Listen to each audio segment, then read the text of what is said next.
老规矩，社长哪去哪旅行？好的，看来不能去了。我还有一次机会。珠海，说走就走，听说珠海长隆飞船乐园全新升级了飞船探索任务玩法，正好带孩子来体验一下。敢不敢来比赛？谁怕谁？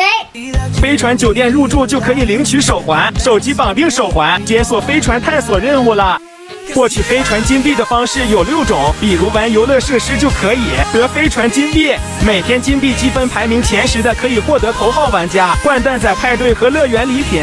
弟弟更喜欢星河风暴，在卡卡指挥官的指挥下，一起保护星河能量装置，使命感爆棚。最后能获取多少金币就靠自己实力了。姐姐喜欢珊瑚秘境，珊瑚长老讲了很多小知识，姐姐听得特别认真，打卡答题的时候还全部答对了呢，可有成就感了。我超厉害的！现场还可以找宝藏箱打卡，还有蛋仔美晨点打卡，都能哐哐得飞船金币。后面弟弟专攻打卡机，姐姐专注答题机，两人卯足了劲儿赢飞船金币。姐姐，你看我领到了！嘿，才一丢丢，我赢定了！哼！弟弟还幸运的遇到 NPC， 跟小哥哥互动也能得到飞船金币。现在我更多啦！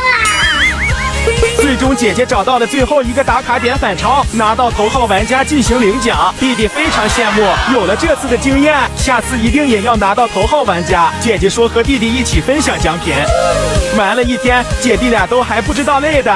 这次不仅玩得开心，通过参与各种游戏和挑战，孩子们的好奇心和创造力都被激发出来了，还收获了不少科普小知识。关键是全程不费吗？这一趟真的是来对了。胜利长隆。